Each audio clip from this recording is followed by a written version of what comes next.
Hello, welcome. This is Linda from Here's to Your Good Health. I'm a nurse practitioner at Family Medical Center here in Rocky Mount. And today we're going to be talking about breast health, breast care awareness, mammograms, why we should have them. We have Dr. Manikin and Sterling Grimes from the Breast Care Center.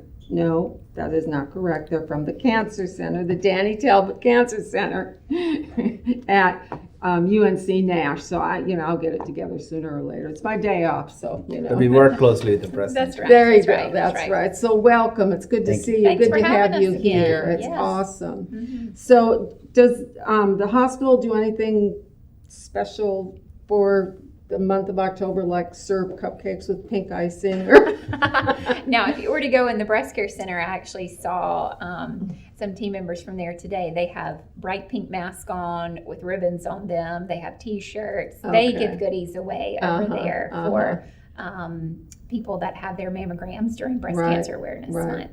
So And we, it's and we definitely are wearing celebratory. pink today.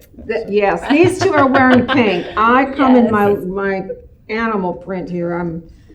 I should be fired, I guess. But anyway, I'm glad that they are on top of it with the right color for the right Yeah. month. So we're going to talk about mammograms for a few minutes, even though I know you don't do them and you're not a radiologist, so you don't read them. But statistically, are more and more women getting their mammograms? Do either of you know that? I think so. The awareness is growing, and women are now more aware of it, and Yeah. there's an uptake in Good. the mammograms. But still, in smaller communities, the pace of uptake is slower than in larger metros. So I think we need to work on that more. Yeah, yeah. Do you think there's a lot of still fear out there and maybe non-understanding in some of the more rural groups maybe that don't have as much access to healthcare as we're so blessed around here. We have so much over at Nash that we can take care of. But I was thinking of like a Hosky and places in eastern North Carolina. Are there any statistics about that? I'm really putting you all on the spot, aren't I? Certainly, we do hear some fear, but a lot of what we hear fear about is the cost of healthcare. And so the ability to connect with federally qualified healthcare agencies like the Rural Health Group and OIC, and even the health departments, is critical for more people and more women in our community to get the mammograms that they need at the time they need to get them. So the Breast Care Center actually has a relationship with 16 of those facilities around great. Nash, Edgecombe, Wilson, and Halifax counties. So even if the patient is not able to have the mammogram in their home county, they are able to come to Nash through one of those agencies with dollars that are state funding support. Now that you mentioned that, I remember years ago Dr. Harden had a free clinic here in town, and I volunteered. And I remember that they could go, there was a form we filled out, and they could go over to the health department and get it stamped, or I don't know what. And but it started with just the Nash County Health Department, and then as the need arises, Yes. it's grown and grown and grown. That's so, great. yeah, Especially for Edgecombe County too, because they're really, we're all so intermingled that they're like, we're all one big happy that's family. right. Or we try to be one big happy family anyway. And another important thing is it's just simply people's lives are busy and they just Yes. forget. Yes. One important thing would be as you turn 40, that's a big milestone for everybody. So to remember when you turn 40 to start thinking about mammogram. I think a lot of times having a yearly follow-up with your primary care physician will simply solve these things, Right. so that you don't have to remember all these things. They will probably Right. go over these things, and that should be a good thing to have for anybody of any age. Right. So. Is there any talk about lowering the beginning age to 35 or? No, not for mammograms. For colonoscopy, the age has officially Right. been lowered to 45 from 50. But for mammograms, the recommended age varies between different societies. But as medical oncologists, we follow the National Comprehensive Cancer Network and ASCO guidelines, which strongly suggest from age 40. Many other societies suggest you should have a conversation at age 40 and understand the risks and benefits and probably get it. Right. So I would suggest age 40 to be a good starting point. Well, that's where I start with my folks. So. And you're right. I have a template that I use for a physical for a woman, and that's right there. So if I would forget, which I Jogs your probably- memory, jogs That's the exactly memory to right. ask. It jogs your memory to get it done. So what is the top age? Is there an age where they say you no longer need them? So that's a very good question. So generally it's age 75, but if someone's anticipated life expectancy is more than 10 years, which many people are, very Right. good and healthy 75, much healthier than many 50-year-olds. So for those people, I think it's reasonable to continue, and Okay. that's the recommendation. Okay, so there's no, if I send my 80-year-old, she's not going to be denied because she's 80. No, she shouldn't be. If her anticipated life expectancy is there, she should have the option to have that done. Yeah.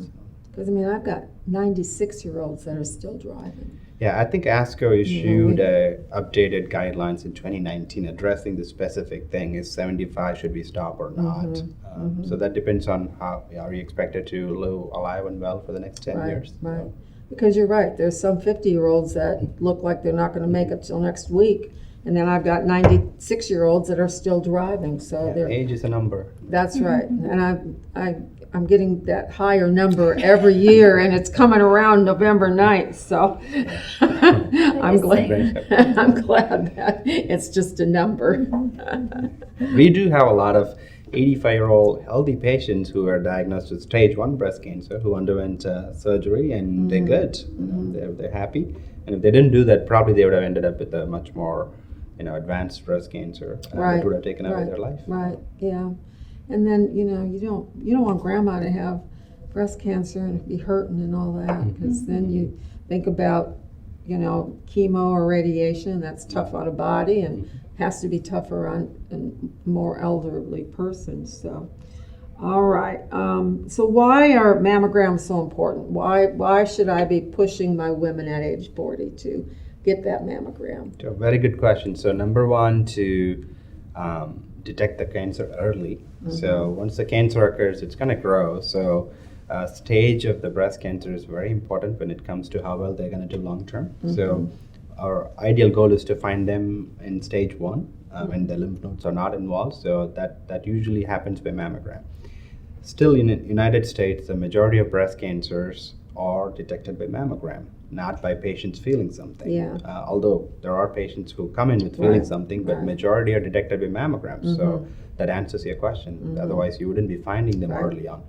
The other thing is mammogram is the only screening that has been found to improve survival, meaning save more patients statistically also. So Yeah, it's something.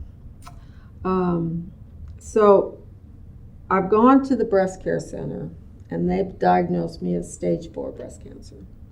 Where do I go from there? What happens next? Do you know what the process is over there? I'm pushing you back over to someplace where you might know, Sterling. Yeah, our oncology were you going to say something? Okay. did you say stage 4 breast cancer?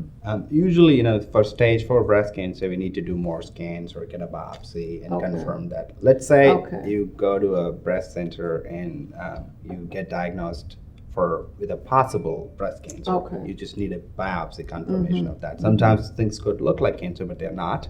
So let's say you have an abnormal mammogram. What's the process? And I think Sterling can. Yeah, so if you have an abnormal mammogram, and most of those start with a screening and what's called a callback. So statistically, between less than 12% should be a callback. NASH at the breast center, we call back about 8%. So just because you had a mammogram, only 8% of those screening mammograms get called back.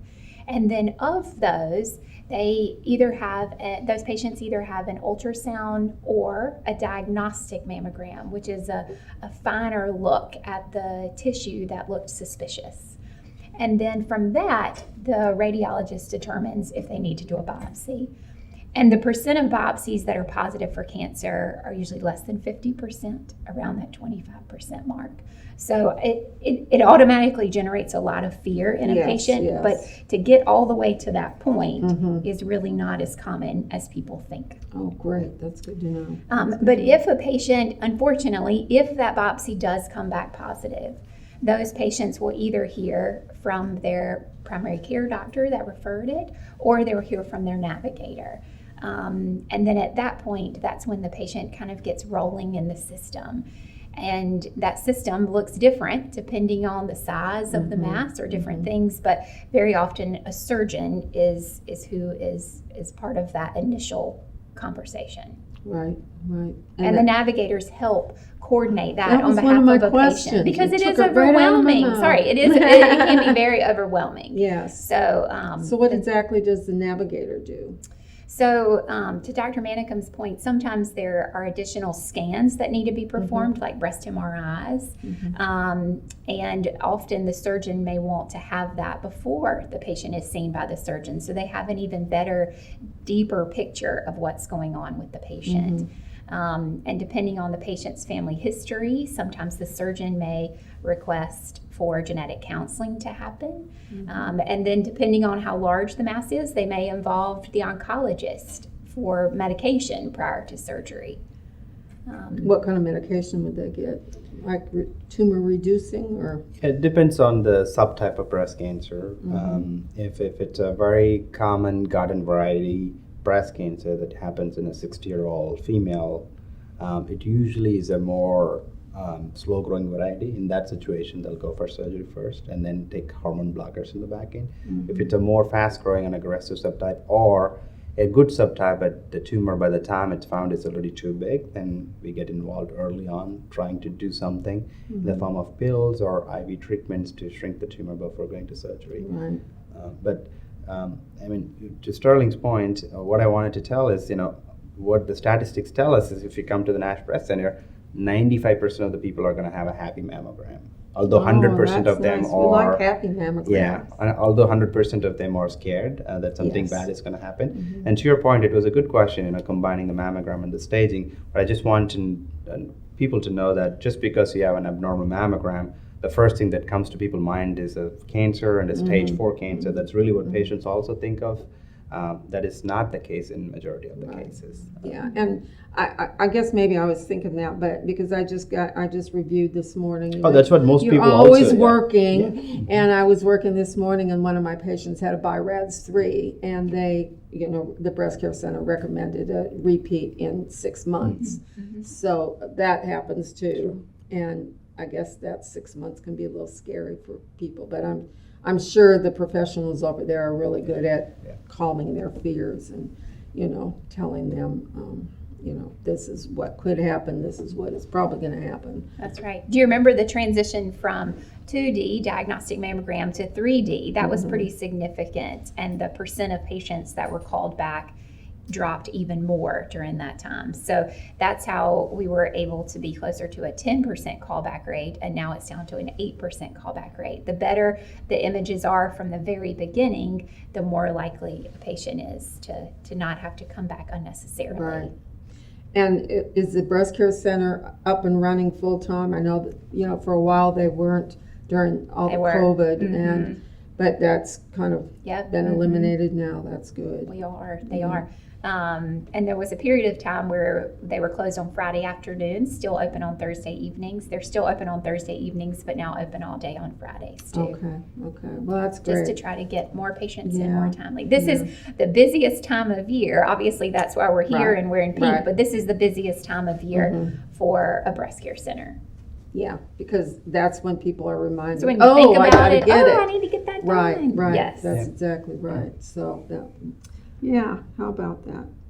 All right, so let's talk about the different stages. So there's stage 1, which is no lymph node involvement. And then what is stage 2? So generally most cancers or most solid tumors, I'd say, like breast and lung cancer are divided into 4 stages. Generally up to stage 3, it's considered a curative approach. Your goal is to try to cure them. Whether the cancer could come back later, that's always a question, but our goal of treatment is to cure them. And then stage 4 usually means that you cannot get rid of the cancer, but you can do things to prolong your life or control it for as long as possible. Breast cancer, if somebody even has a stage 4 good type of breast cancer, there are people living for 10 years with taking pills. Not everybody, but there are a very good number of people who's doing that. Stage 1 is the earliest stage. Obviously, it goes up staging 1, 2, 3. Stage 1, small tumor, no lymph nodes. Stage 2, either your lymph nodes are involved by the tumor cells or a large tumor usually greater than 5 centimeter in size. And stage 3, multiple lymph nodes involved, multiple lymph node stations involved, or your skin starts to get involved by the tumor, or we also have a term called inflammatory breast cancer where it looks very angry, the entire breast is involved. So those will be in those stages. Okay, interesting.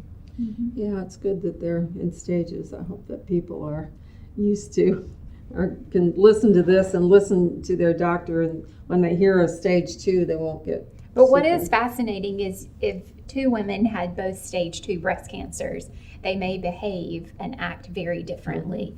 And so that's really what I feel like I have learned a lot over the past few years, and an oncologist really has to do is your body is Right. going to produce one type of cancer, Right. and mine is going to produce another type of cancer.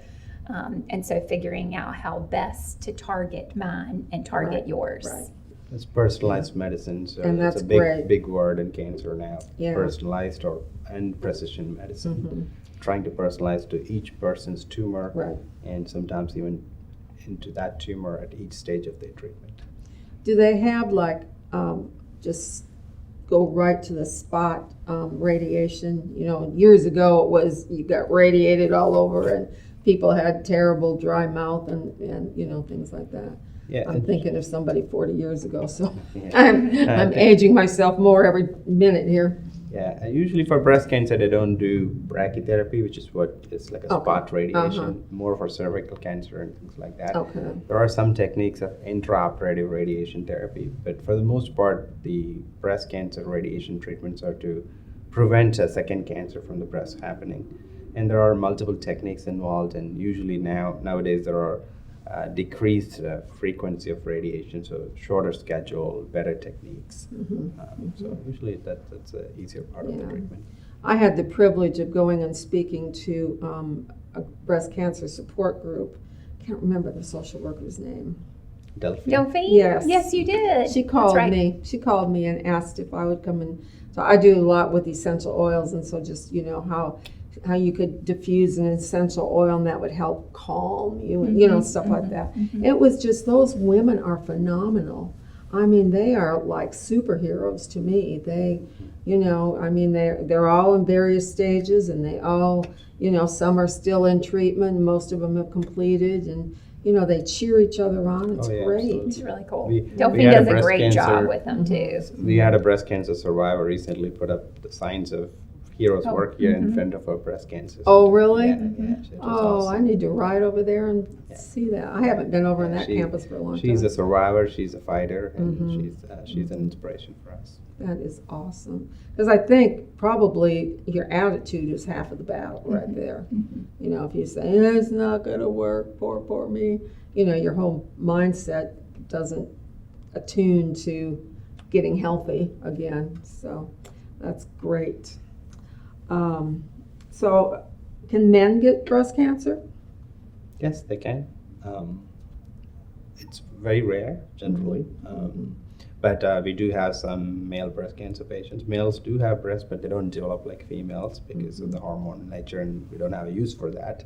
But men can have breast cancer in the residual breast tissue that they got. The statistics say that it's less than 1% of all breast cancers. Oh, okay. It's less than 1% of all cancers in men, so very extremely rare. But I have about 4 or 5 patients with Really? yeah, we do take care of them. Dealt for the most part in the same way as female breast cancer. The only thing is men don't have to do screening mammograms unless they have a history Right. or a inherited mutation that makes them at high risk for breast cancer. Is there a specific gene or mutation that? BRCA or BRCA is Uh-huh. the one that Angelina Jolie had, and she had to remove her breast. So that gene mutation, BRCA1 and 2, is associated with male breast cancer also. It is? Yes. Okay. And a lot of times, I meet patients with breast cancer, and when I look at their family history and we suggest, now why don't you consider getting tested? And they say, oh, I don't have daughters, I just have 3 boys. And then I tell them, Yeah, it yeah. doesn't matter. It's important for them too. And they can get pancreatic cancer or prostate cancer too. So it's important to know that risk. Yeah. I have a friend, actually, her sister works she worked at Nash, and her sister works there. And she was, her mom was diagnosed, I guess Nina's about 66 now, when Nina was a junior in college. And Nina was the oldest of 6. So Nina opted to have she had a bilateral mastectomy, and her baby sister passed from that breast cancer, and now her brother has prostate cancer, and they said it's all the same gene. Yeah. But out of the 6 kids, 3 of them had it and 3 of them didn't. So you never know, do you? All right, it's time for our break. So we're going to talk more about mammograms, breast cancer, what's all this pink all about, and we'll be back right after these messages. Don't go away.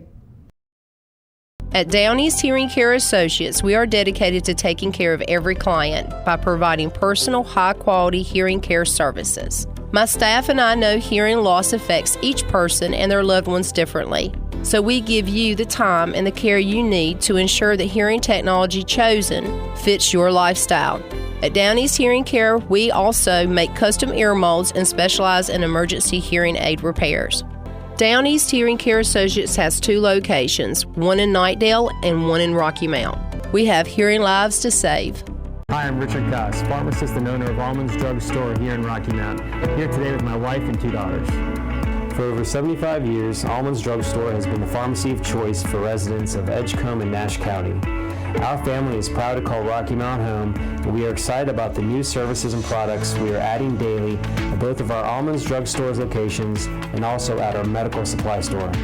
Come in and see us at Almonds Medical Supply. We're an extension of Almonds Drug Stores, your local hometown pharmacy. We're here to service all your needs, from wheelchairs to walkers to orthopedic supports to compression hose to hard-to-find wound care supplies. And you'll always get that hometown customer service. We want our patients to pay the best prices, get the best service available, and have a better pharmacy experience than they will get anywhere else. Our staff is committed to going above and beyond to meet our patients' needs. Whether it is working with your provider to get you the best medication at the best price, contacting your provider to get you refills or a prior authorization, or taking the time to review each of your medications with you personally, or perhaps even helping you find an old-time remedy or other hard-to-find items, your Almonds Drug Store staff will work hard to meet your pharmacy needs. At Almonds, we will deliver your prescriptions for free. Both of our stores have drive-through windows, we guarantee short wait times, and our pharmacists will come out to greet you personally and answer any questions you have. If you want to be met with a smiling face, or even want someone to greet you by name when you walk through the doors, we are the pharmacy for you. Call Almonds Drugs today. 443-3138 or 446-0014.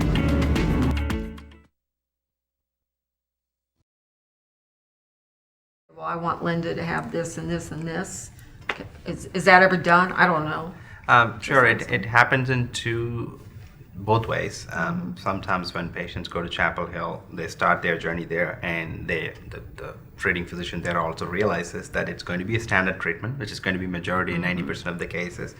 And they themselves feel that is it worth for them to drive 90 miles, Right. 90 minutes one way, Yeah. and then they reach out to me sometimes, hey, do you think you can take care of this patient? So we're happy to. The other way is I'm taking care of those patients, and I at some point realize, well, this probably needs another set of eyes and a larger team to look into, because I feel that might be better for the patient.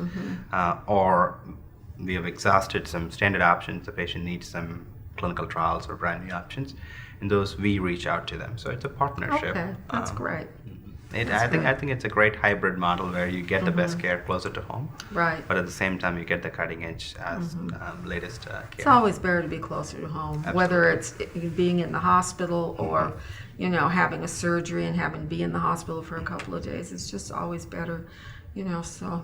The ability to have the same medical record and read the notes and vice versa for a patient that travels to UNC or Rex, for them to be able to see what's been happening, and a patient who chooses to come back closer to home, for our physicians to see what's been happening, Right. makes it a lot easier to have those Right, and you can relationships see all and those conversations. images too, that they're all on the computer as well. And in fact, we are making it even better by providing patients providing patients access to clinical trials. So we have currently 3 phase 3 clinical trials open at the Nash Cancer Center in the last couple of years. Oh, wow. We're opening one more this month using a novel oral drug for early stage breast cancer to increase the cure rate. It's really novel. It's a phase 3 trial that we have partnered with NSABP, which is a national organization to improve breast cancer. They are the ones pioneering breast cancer in every aspect. So this is a trial that you probably will end up going on if you go to Duke or Chapel Hill. I'm not sure if they have the exact trial, but very similar to that. So you And could so we get could on that, staying in Rocky We Mount. could be right here for that too. Yeah. Wow, so you've got 3 and soon to be 4 different trials going on. Are they all breast cancer or? Right now we are focusing on breast cancer, which has been a clinical focus. We are trying to expand that as we hire more physicians. Yes. Breast cancer, I mean, not just at NASH, but nationally is one of the top diagnosed cancers. So at NASH, if we diagnose a little over 600 patients annually, then about 150 to 180 of those patients are breast cancer patients, followed by prostate, lung, and colon being our next kind of tit for tat, 2, 3, and 4. But certainly breast cancer is the overwhelming swell that we diagnose and care for. Okay. So we can create a bigger impact there. So targeting that, followed by we're going to focus on other diseases. So. I think it's awesome that you do that here, and again, they can be close to home, and I think I'd be scared to death to be in a trial, but that's just me. I'm wimpy. Well, it is really cool because the trials are the clinical research nurse that leads those is actually part of the UNC team, but works here at NASH. So she's certainly part of our team because she's in the cancer center. Sure. But the leadership and support from UNC, where they have lots of trials going on, so it really is the best of both worlds. Yeah. Again, when we say trial, that sounds like you're going to try it for the first time, but that's not true. This is a phase 3 clinical trial. So that means that in the preclinical study, they've had evidence that the drug works. And in the phase 1, they've figured out that what is the safest dose and what are the side effects. And in phase 2, by which usually it's in a few hundred patients, they've already had safety very clearly established in phase 1, and they've had efficacy established in phase 2. And then now they're going to just prove it in a large number of patients that what they saw as effective is really true, because statistically you have to apply to a large number of patients to really figure that out if they're true or that did happen by chance. So a phase 3 clinical trial means you're not the first one to go on the trial. There have probably been at least 500, 1,000 patients who went on it before. Okay.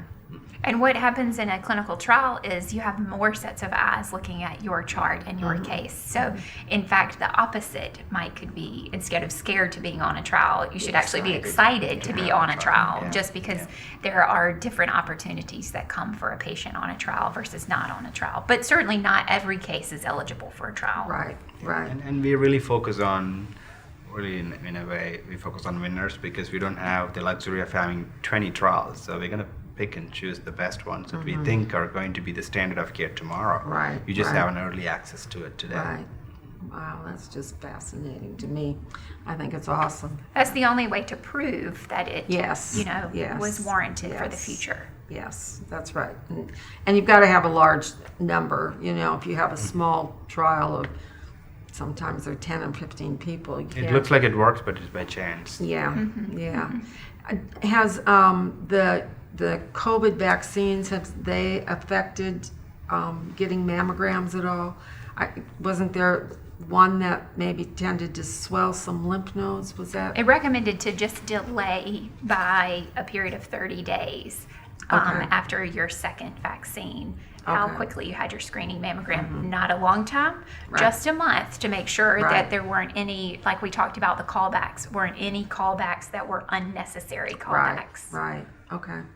But certainly a patient that feels something, that's a different ballgame. It was just talking about a screening mammogram. Okay, so if she had a lump, bump, anything where they feel, that's worth questioning. But a screening mammogram is what was recommended after the second dose to delay 30 days. Gotcha. Okay.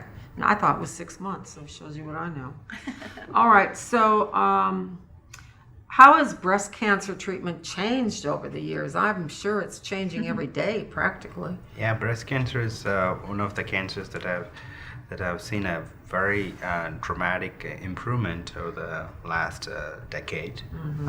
Before, all we had was plain chemotherapy and tamoxifen, or the hormone blocker. That's been around since 1960s, 70s, so no major change until 2000s. And from 2010 onwards, we have a wide variety of drugs that are really brand new, especially impacting stage 4 breast cancer. People used to live only 2, 3, 5 years. Now that's being pushed to 8, 10 years and plus. The HER2 positive is a subtype of breast cancer. They have seen a dramatic improvement. Before, if women were diagnosed with HER2 positive breast cancer, they usually died within 2 years. Now, a lot of them are going on to live 8 to 10 years plus, hopefully. And that's a long time in oncology. I always say that, because if you're going to be around for the next 5 years, there's a very good chance that there's going to be more drugs that are going to even push the boundary further. But they're still using tamoxifen. It's still The standard does drugs well are, for early stage breast cancer, and also for stage 4 breast cancer, combining it with other new drugs. Whenever a new drug is approved, it's usually studied on top of the existing drug, so that the patients are not getting anything. I got you. So a lot of times these are clubbed together. But there's been a tremendous improvement in the number of tools that we have, from 1 or 2 to now probably 20 tools. Right. So, are there a lot of cancers that you have to, that I guess a hormone blocker, is that primarily estrogen? Blocking the estrogen, so because it feeds that cancer. Okay. I was going to say, maybe you want to talk about the oral chemos, because that's kind of an interesting Sure, area. yeah. Oh, okay. We shouldn't call that chemo. There are a lot of oral options now. There are some oral chemotherapy agents, but the biggest impact in oncology right now is through targeted treatment. So these are oral pills that actually target specific enzymes in the cancer cells, and thereby prevent their growth or multiplication. For example, there's a class of drugs called CDK4/6 inhibitors, and they were primarily used in stage 4 breast cancer. Tremendous difference in how a breast cancer treated. For example, today, if somebody who's 60 years old is diagnosed with a stage 4 breast cancer, they're going to be on this CDK4/6 inhibitors for about 2 to 3 years, and then probably on another oral medication for another couple of years. So before you even talk about chemotherapy, you're going to be on these just pills for about 5 years, and very well tolerated pills. Good. So that's a very big improvement compared to going on chemo from diagnosis on. And once you have some good impact in the metastatic or stage 4 setting, then we always study that in early stage breast cancer. In fact, FDA just approved a pill called abemaciclib for women with early stage breast cancer, not metastatic, stage 2 breast cancer, stage 3, who are at higher risk for coming back, and because it has been shown to delay that recurrence. So we've not started to use it yet. It just got approved, but we probably will be looking into that. Great. And you use the word metastatic. Tell the audience what metastatic means. Yeah, metastatic means a stage 4 breast cancer. Metastasis means the cancer moves from where it started to other distant places, meaning it starts in the breast and goes to the lung or liver and tries to grow there. That's what we mean by stage 4, and that's what we mean by metastasis or metastatic breast cancer. Okay, yeah. People just, Sure. I knew what it was, but so what kinds of treatments can I find at the Nash Cancer Treatment? Just about everything, I would think. Yeah, we are a comprehensive community cancer center. This is Breast Cancer Awareness Month, so we'll focus on breast cancer. So we operate as a team, and we have a very good breast center, which helps us diagnosing the cancer earlier. And from that point onwards, you get to see a surgeon, and we try to work closely with each other. And I'm from the medical oncology side, so we all have a breast conference, a dedicated hour every other Wednesday, just focusing on breast cancer, so that whoever gets to the case first will bring the case to the conference, so that we can all sit together and look at the mammogram and look at the biopsy results, review the pathology one more time, and come up with the best plan or the sequence of how things should happen. And that's usually very good, and that's usually done in academic centers. But we have implemented that here so that each patient has a clear plan before they go into surgery or chemotherapy or whatever that is.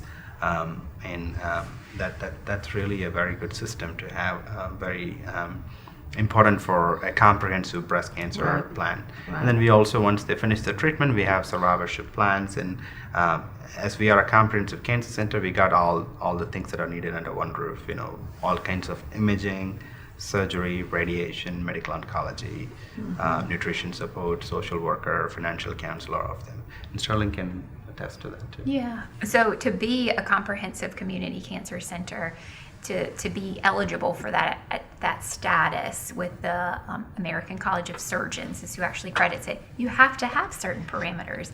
And so having a cancer conference where a patient's case is discussed by many different disciplines, pathology's even there to talk about what the cells look like, radiology, surgery.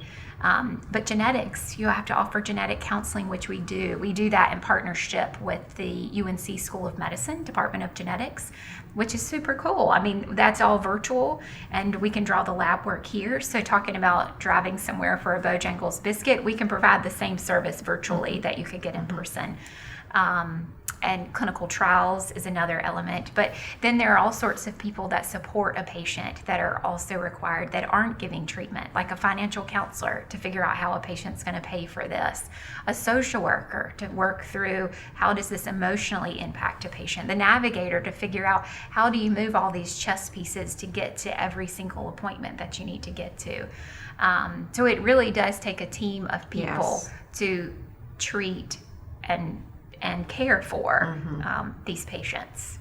And I know you've got really great volunteers. Are they back now too? We not all of them, but we have 6 volunteers. I think we had 12 when COVID came, but we have 6, and they're great. I mean, in the infusion center, our volunteers help us bring blankets to patients, fix drinks.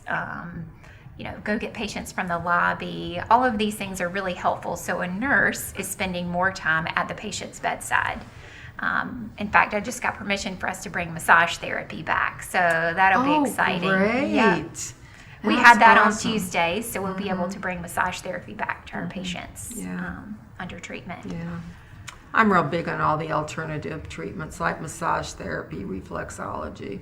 I just read an article, and this isn't about breasts, but I read an article that they're trying to put acupuncture in when they do knee surgery.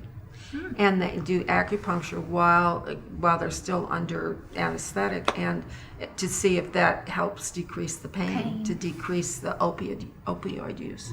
I thought that was pretty interesting. Yeah, acupuncture has a very established role even in the management of neuropathy that sometimes results from chemotherapy, the tingling, numbness, and so I think that makes sense. Yeah.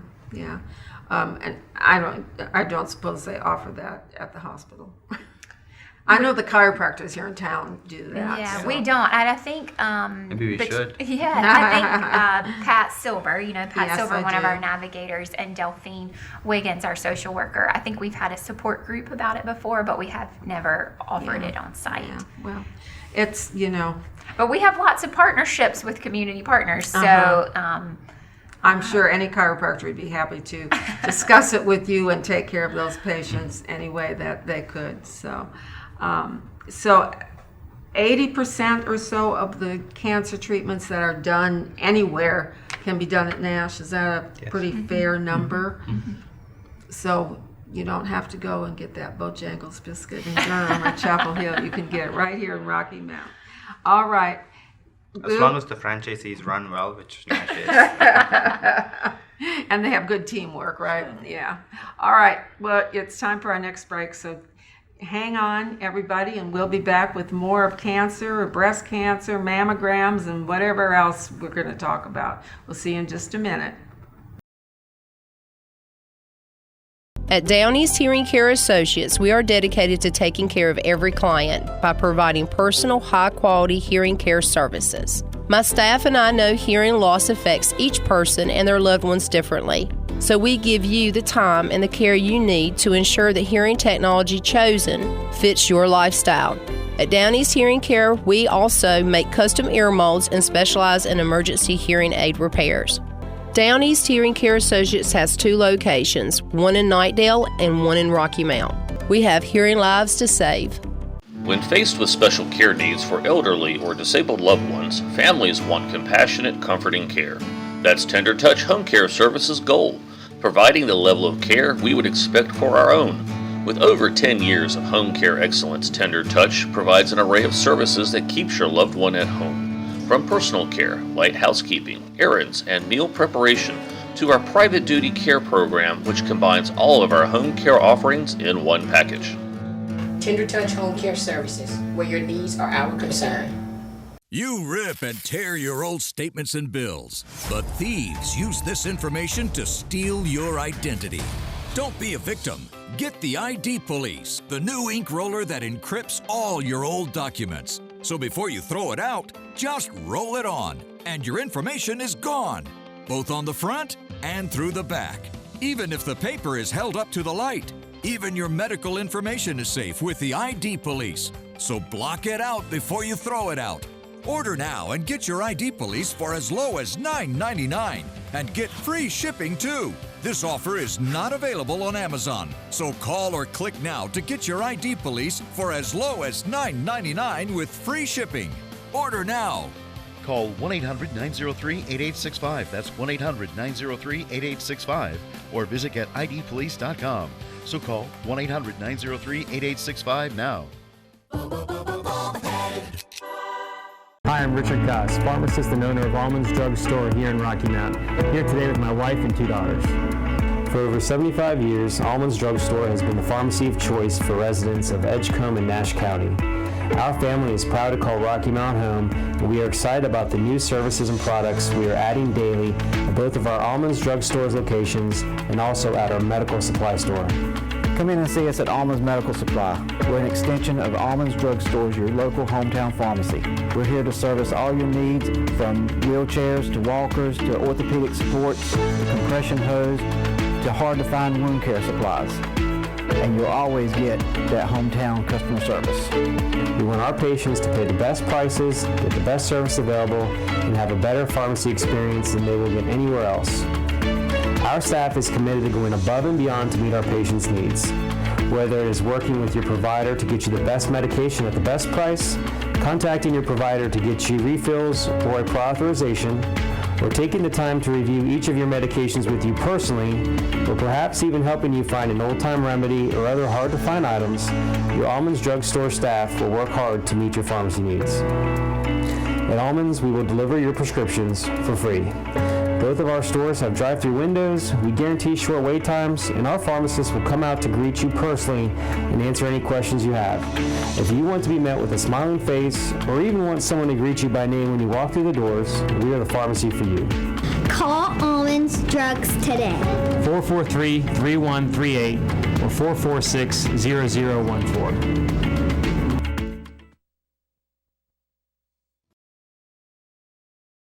Well, welcome back. We're here with Here's to Your Good Health. It's Breast Cancer Awareness Month. Some of us wore pink, some of us didn't. We won't go into that again. Anyway, I'm here with Sterling Grimes and Dr. Manikin from the Nash Cancer Center, and we've been talking about too much about cancer and not enough about mammograms, I think. And so I want to kind of focus now a little bit on, cause, prevention. So who wants to address that? Sure. A common question that patients ask is, what causes breast cancer? What causes breast cancer? And that's a $1 billion question. We don't know exactly what causes any kind of cancer, but usually it's a cell that's supposed to die but didn't die and started growing and uncontrolled and started multiplying itself. But there are certain things that can increase the risk of that happening. I usually tell the analogy that it's like going above the speed limit. Just because you go above the speed limit doesn't mean that everybody is going to get into an accident, but the chances of you getting in an accident goes up. Right, So right. there are some people who still, go under speed and still get into an accident, but that's the risk. The risk goes up. And what are those risks? Generally, studies have shown that if a female is exposed to the hormone, the biological hormone, for a longer period of time, early onset of menarche and then menopause later on, not having children, not breastfeeding, those increase the risk of breast cancer actually. And in women who've had menopause, over body weight does increase the risk of breast cancer. Familial history, if any of your first or second degree relatives had breast cancer at a very young age, less than 50 usually, that increases the risk, and you should talk about checking them for any inherited mutations that they were born with. Any kind of ovarian cancer in the family, that's an alarm bell. Peritoneal cancer, that's an alarm bell. Pancreatic cancer, that's an alarm bell. So those are generally we think about as risks for breast cancer. And there are other secondary breast cancers, meaning the cancer happened because of a treatment that was given before for other things, such as people in the past for a type of Hodgkin's lymphoma, they used to get radiation to a big field in their chest, so that increases the second cancer, which is usually a breast cancer in their later onset age. So people with those kind of treatments should also be aware of that. When it comes to prevention, I think the number one goal is to, the best thing you can do to prevent breast cancer is getting your mammograms done. Again, 95% of the people are going to have a normal mammogram, but all this effort is to pick up those 5% of the people and manage them in a timely manner. I've had a number of patients who have said, I only wish I had the mammogram earlier. And many of them, really do proper mammograms every year, but, lives get busy and there's some family difficulty that happens, and they just miss a couple of years, and then that's exactly when things go wrong. So no matter what difficulty you're facing in your life, I think doing that yearly checkup is really important and makes a difference. Right. I think that would be the best thing that you can do to prevent breast cancer. It's not going to prevent breast cancer. It certainly would prevent a advanced stage breast cancer. But to prevent breast cancer itself, postmenopausal or women who had their menopause, I think maintaining a very healthy, active lifestyle is the best thing to do. Not taking hormone supplements also, that has to be done after a shared risk benefit discussion. And getting your body weight down and doing physical exercises to help prevent breast cancer. Right. And eat healthy and don't smoke. That's It my certainly makes Smoking treatment easier. and too. alcoholism, excessive Alcohol, too. also has some risk for breast cancer. Yeah. I pretty much decided there's really not much good use for alcohol. I guess it's nice to toast somebody at a wedding or something, but, I mean, there's just too many consequences of drinking and too many people that don't pay it any mind. I wonder what's going to happen as we as a society advance and we approve marijuana smoking, that it won't be, federally, it won't be a problem anymore, if that's going to change the dynamics of our breast cancers with younger women who, I mean, I've learned in my practice that, do you smoke cigarettes? No. Do you vape? Yes. Or do you smoke marijuana? Yes. So I wonder if that's the marijuana smoke will have as much impact as tobacco. I'm sure it will, or at least some of it. Okay, so what if I want to have a mammogram? I don't have a doctor. I've been really healthy. I'm 40 years old, but my mom said I should get a breast mammogram. Can I just call the breast care center? That's the cool thing, is you actually can. So this is one of the few screenings that insurance will pay for. So we'll talk about a patient with insurance first, okay? That insurance will pay for every single policy that changed during the Obamacare administration.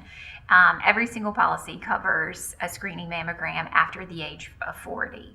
So you're able to call, and I can give you the number. It's 252-962-6100. and someone is able to set you up with that appointment. You do not have to have a referral for a screening mammogram. You do have to have a physician that you have a partnership, a relationship with. But if you don't have one, then we also have a relationship with a physician that is our backup. That would be me. I'm one of them anyway. Oh, yeah. That would be Linda. That would be me. Well, thank you for being that.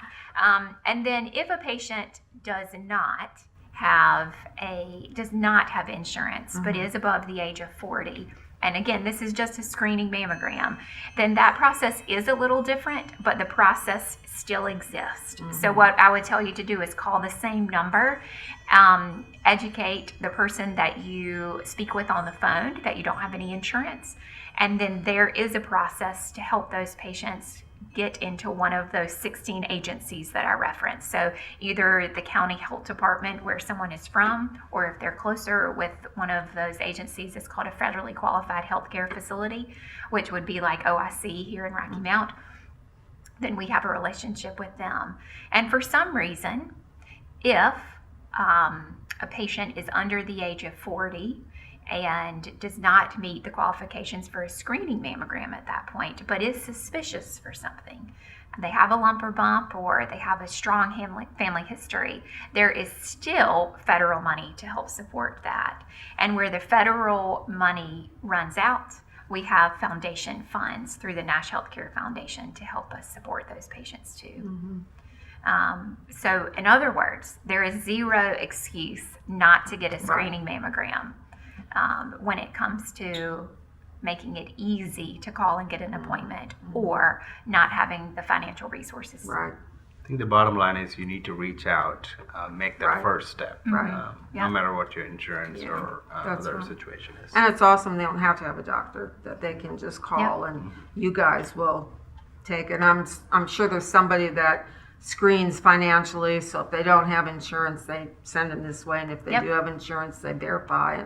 And it's even gone so far as to, if somebody takes the initiative to reach out but doesn't have the transportation to get to the appointment, we even have a process for that too.